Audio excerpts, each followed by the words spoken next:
Agustín Rossi, gracias por recibirnos. No, por favor, muchas gracias a ustedes. Bueno, un escenario particular, ¿no? Entre la primera vez en nuestro país que hay internas primarias, o sea, estas internas por una parte que le llaman algunos diprimarias, que le llaman PASO. la nueva ley exactamente, y el 23 de octubre. Y hay un tema dando vueltas hoy por hoy, que es la lista única. ¿Sirve, no sirve la implementación en este corto plazo, no? Bueno, lo que es indubitable que es claramente un error e improcedente cambiar el sistema de votación en el medio de un mismo proceso electoral. Lo que hay que entender es que el sistema de primarias, al ser obligatorias, lo que hace es que en el mismo proceso electoral haya dos elecciones. Una elección para selección de candidatos, que fue la elección primaria, y otra elección para elección de cargos, que es la elección general del 23 de octubre. La verdad que resultaría absolutamente improcedente cambiar el sistema de votación de entre una elección y la otra. Usted sabe que en la provincia de Santa Fe hubo boleta única. Y usted sabe también que en Santa Fe fue la primera provincia que tuvo primarias. Hace 8 años que tenemos primarias en la provincia de Santa Fe. Cuando se implementó la boleta única, tenía una cláusula transitoria la ley que decía que por esta vez las primarias se iban a realizar con el viejo sistema electoral, con el sistema electoral tradicional, el de la papeleta, el de la boleta. Exacto. El gobernador de la provincia, utilizando estos mismos argumentos que le acabo de dar yo, dijo con claridad, vetó ese artículo, diciendo que no podíamos tener dos sistemas de votación en un único proceso electoral. Lo que resulta extraño ahora que el gobernador de la provincia, devenido en candidato a presidente, Hermes Wiener, esté en una postura contraria, pero ciertamente me parece que esa es la actitud razonable. De hecho, hoy en la Cámara de Diputados de la Nación hubo una reunión de la Comisión de Asuntos Constitucionales y se decidió no abordar, debatir el tema, pero no presionar para sacar ningún proyecto de ley en este momento, porque la verdad que no tiene ningún tipo de sentido. Habría que discutirlo después. Cuando usted se pone a pensar en una boleta única a nivel nacional, usted fíjese que cargos nacionales se eligen en todas las elecciones. Nosotros tenemos dos tipos de elecciones nacionales, la elección donde se elige el presidente y la elección intermedia. En las elecciones intermedias, en gran parte en todas las provincias de Argentina se vota con una sola boleta. Exacto. Que es la de diputados nacionales. En un tercio de esas provincias se vota con dos boletas, que es la de senadores, porque, por cierto, la elección de senadores se renueva el Senado por tercios. Y una vez cada 4 años hay solamente 3 boletas nacionales, en un tercio de las provincias cuando se elige presidente. Entonces, plantear el tema de la boleta única para las categorías de cargos nacionales, la verdad que no tiene ningún tipo de sentido. Porque, Agustín, lo que hago yo, si lo quiero llevar adelante está bien, y si el otro quiere hacer lo mismo, está mal. Digo, por este caso de lo que pasa con el actual gobernador, ¿no? De la provincia. Claro, él en su momento lo vetó, o sea, no estuvo de acuerdo con eso y ahora está de acuerdo. ¿Por qué pasan este tipo de cosas? Por posicionamiento, digamos, ¿no? Como resulta simpático quizás hablar de la boleta única, entonces buscar un posicionamiento de esas características, digamos, ¿no? Está claro que en esta puesta en escena que hubo, también hubo una decisión política de la oposición, yo diría hasta cuestionable desde el punto de vista del sentido de la política, de la ética política, porque en realidad lo que hubo es una cantidad de candidatos a legisladores nacionales que lo que quieren hacer es desprenderse de sus respectivos candidatos a presidente, ¿no? Entonces, para favorecer su elección, ¿no? Entonces me parece que allí estamos claramente en ese escenario, digamos, ¿no? Pero bueno, en algún momento seguramente en la Argentina se discutirá, se debatirá esto. Yo creo que la boleta única además tiene un problema que destruye los partidos políticos. Es una boleta que privilegia, un sistema que privilegia más al candidato conocido que al buen candidato. Es más como personalista. Destruye lo colectivo, digamos, ¿no? Va contra lo colectivo, pesan mucho más las individualidades y bueno, habrá que decidir, se podrá hacer que dejemos de ser una democracia basada en el sistema de partidos para tener una democracia más solventada o sostenida en las individualidades. Y lo otro es el sistema presidencialista que nosotros tenemos.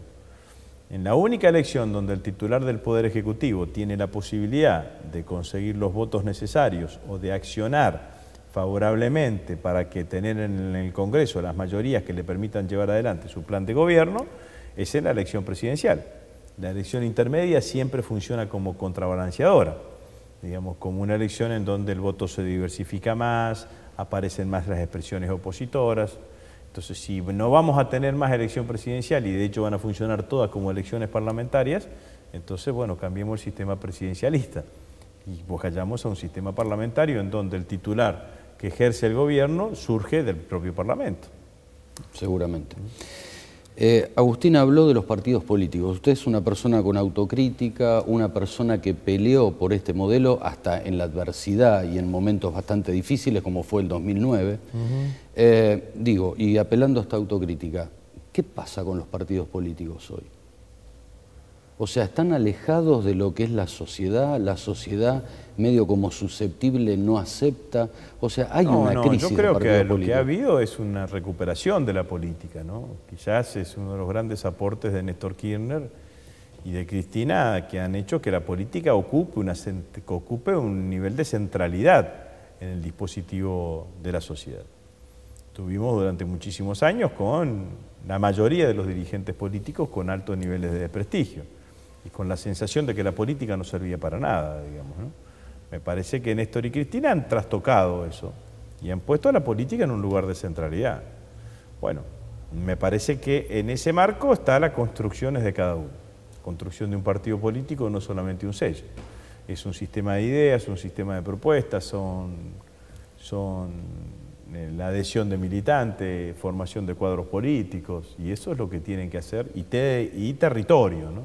Territorio. En ese sentido, bueno, sigue existiendo un gran partido opositor, que es la Unión Cívica Radical, por su extensión territorial, que no logra en los grandes núcleos urbanos o en los principales centros electorales tener niveles de performance importantes, en donde pareciese que las figuras se imponen más y después existen figuras políticas, ¿no? Con algún tenue tipo de desarrollo. Pero sigue existiendo un gran partido que es el justicialismo, que tiene niveles de pertenencia, orgullo por esa pertenencia. Digo, hay que decir, yo soy justicialista, yo pertenezco al Partido Justicialista, que tiene una orgánica, que tiene dirigentes que se identifican, que tiene una jefatura política, que tiene cuadros políticos, que tiene militantes. Bueno, habrá que ver qué pasa con el resto de los partidos políticos, pero se tendrán que ir en ese sentido, digamos, ¿no? Yo creo que lo que pasó acá fue que después del 2009, yo en un debate acá en la Cámara de Diputados lo planteé claramente, que el debate en la Argentina en el 2009, fue después de haber perdido las elecciones del 2009, la intermedia del 2009. Yo planteé claramente que el eje de discusión política en la Argentina era política versus corporaciones, que no era oficialismo versus oposición, y que la oposición tenía que decidir si decidía construir una alternativa política autónoma, distinta a la nuestra, obviamente, por algo son opositores, pero independiente del poder corporativo, o lo que terminaban siendo eran simple y sencillamente aquellos que legitimaban o representaban el interés corporativo, digamos, ¿no? Y me parece que terminaron más cercanos a esa posición. Y en eso tiene que ver una gran parte del resultado electoral del 14 de agosto. O sea, que se mantiene actual, eso que se planteó en el 2009. Bueno, yo creo que lo hemos notado permanentemente en el Congreso de la Nación, ver cómo un bloque opositor o dirigentes políticos opositores se posicionan o se mueven en función de los titulares de los diarios, ¿no? Entonces eso, la oposición de los bloques opositores a la sanción de la ley de medios, la oposición de una gran parte de los bloques opositores a la estatización de las AFJP. El no haber votado presupuesto oportunamente. Bueno, y eso también, digamos, ¿no? Entonces los va marcando y eso los ha dejado, digamos, ¿no? Y la verdad que la oposición perdió una gran oportunidad porque había quedado posicionada después de las elecciones del 2009. Creyeron un discurso no se dieron cuenta, digamos, construyeron un escenario, yo creo que construyeron un escenario fabricado por el discurso mediático, que era ir en una escalada de virulencia todos los días un poco más contra virulencia verbal, digamos, dialéctica, discursiva, contra el kirchnerismo, contra el gobierno, contra la presidenta de la Nación, contra el expresidente. Y no se dieron cuenta que la sociedad empezaba a caminar por otro lado, digamos, ¿no? Y así les pasó lo del bicentenario, y les pasó con una cantidad de cosas que la sociedad funcionaba en otro lugar. Vamos a ir a una pausa. ¿Cómo no? De lo político vamos a pasar a lo institucional. ¿Cómo no? En un ratito. Pausa.